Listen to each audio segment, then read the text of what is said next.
Spell disaster industry, FICC कह रही है।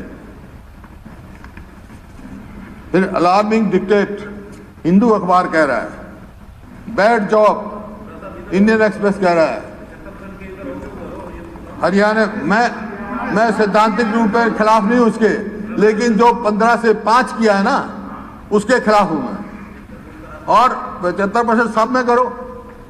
हरियाणा में निजी नौकरियों में आरक्षण समझ से परे, निर्मला जी कह रही हैं, ये मैं नहीं कह रहा हूं, आपकी पार्टी वाले कह रहे हैं। Is Haryana act legal?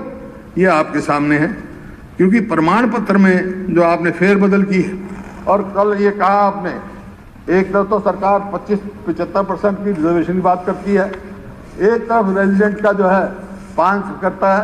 ये किसने सलाह दी, कहाँ से आया ये, क्या इसका मकसद है?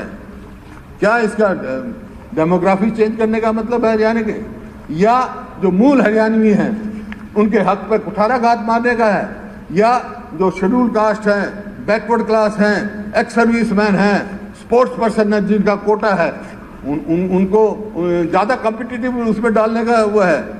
ये बहुत गलत काम है। ये इसमें नहीं है, प्रदेश के हित में। इसको 15 करो। आप महाराष्ट्र का जिक्र करा आपने, महाराष्ट्र में 15 साल है डोमिसाइल की। आप कैसे डोमिसाइल कहीं हो, किसी भी प्रदेश में दिखा दो, दो डोमिसाइल बने हो।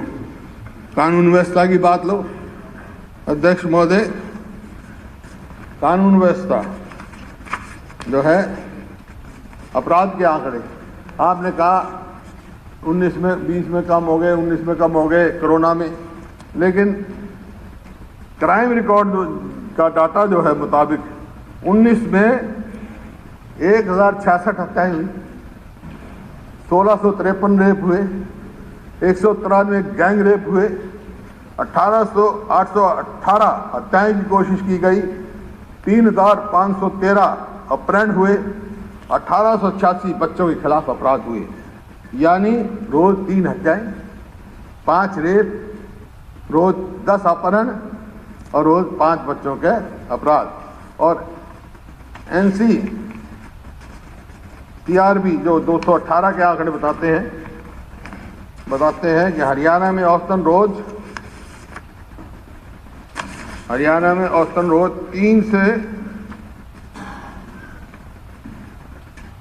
3 से 4 हत्याएं, 5 से 6 रेप, 50 वाहन चोरी, 54 चोरी, डकैती, लूट और फिरौती जैसी वारदात होती हैं। राष्ट्रीय अपराध रिकॉर्ड NCRB में दर्ज 2018 के आंकड़ों के मुताबिक नशे के मामले में हरियाणा पंजाब से आगे निकल गया। हरियाणा में NDPCS के 2587 मामले सामने आए, जो उत्तर भारत में सबसे ज़्यादा है। साल 2018 में हरियाणा में नशीले पदार्थों से 86 मौतें हुई हैं, जबकि पंजाब में इससे कम 78 मौतें हुई हैं। इस तरह नकली शराब पीने से 162 लोगों की मृत्यु हुई है। 2020 का आधा साल तो लॉकडाउन में गुजर गया।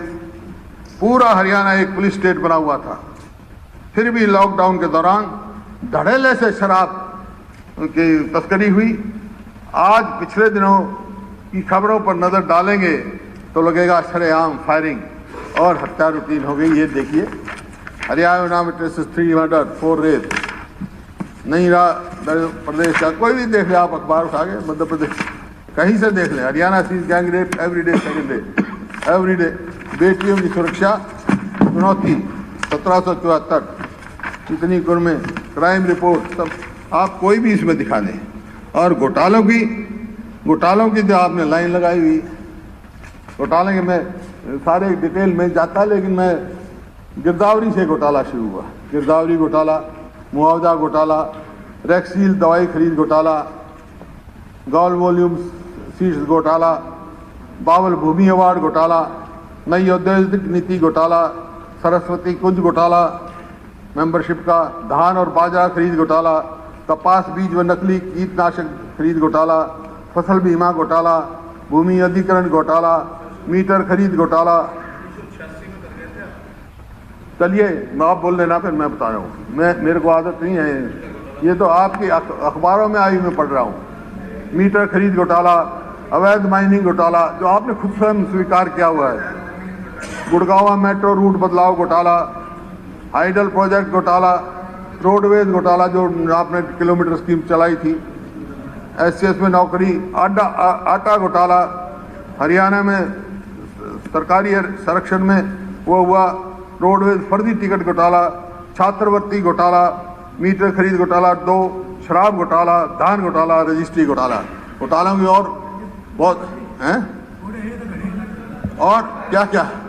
असल में मैं आपको नहीं कह रहा हूँ, आपके नहीं, आपके साथ तो ये बन गई हरियाणा के लोगों में। देखो एक गांव में सांग आ गया, ले आया कोई, और वो सांगी बेसुरा था, तो वो सब बेसुरा सांग गाने लग गया, तो एक बुढ़ा लाठी लेकर स्टेज के चारों तरफ घूमने लग गया। तो सांग जो गा रहा था वो डर गया, वो चुप हो गया। खट्टर साहब ध्यान से सुनो आप, वो डर गया।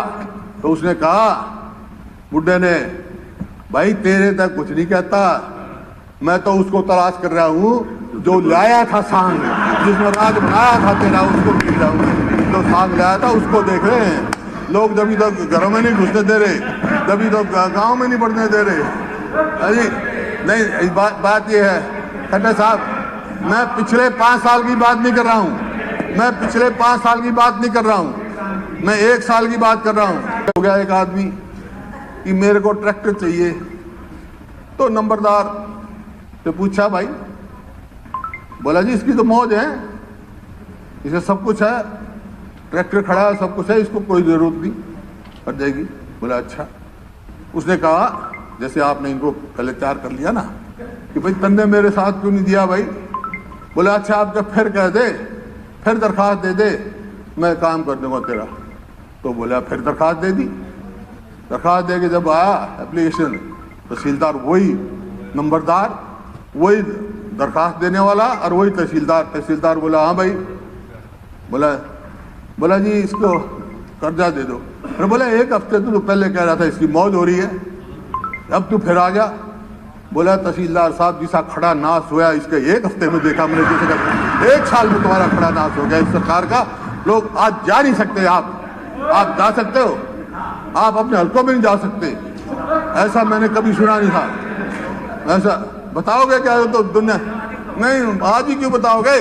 मेरे से बता रही जो तुम्हें समझता हूँ वो मैं ना पूछता हूँ, मैं पूछता हूँ, नहीं ना मैं पूछता हूँ, ना बताने की जरूरत, क्योंकि आपका बहुमत है। बहुमत के मतलब आप, मैं सुन भी लूंगा, आप बता भी जाओगे, हाथ भी खड़े कर लोगे, लेकिन अपने हल्के में जाके दिखाओ, कोई उचाना में जाके दिखाओ, तो कोई वहां जाके दिखाओ, तो कैमरा में जाके दिखाओ, फिर मैं मान जाऊंगा अपने हल्के में जाके। ये अपनी उपलब्धि जो आपने गाई ने कहा था, ये अपने लोगों में जाके बताओ भाई हमने बहुत अच्छा काम किया है, तो मैं आपको श्रेय दूंगा, आपका वाह करूंगा। इन्हीं शब्दों के साथ मेरा प्रस्ताव है कि अविश्वास प्रस्ताव पास किया जाए, और जितने और विधायक, एक और मेरा निवेदन, स्पीकर साहब, मैंने आपका बयान पढ़ा है, वो ऐसे स्पीकर साहब को देना नहीं चाहिए क्या कि जो विप डिफाई करेगा उसको डिसमेंबर किया जाएगा। रूल्स ठीक है, रूल्स तो नहीं, मैंने तो रूल्स पूछे हैं, उन्होंने रूल्स पूछे, मैंने रूल्स बताए हैं। उसको बाद में पूछेंगे ना। नहीं, प्रेस वाले अगर रूल्स पूछते हैं कि तो क्या असर है, मैंने वो बताया। मेरा सभी से निवेदन है कि आप सीक्रेट वोटिंग कराओ, सीक्रेट वोटिंग कराओ, ये सीक्रेट वोटिंग कराओ। तो पता ये विप के द्वारा वोटिंग कराते हो, पता लग जाएगा कौन कहाँ खड़ा है।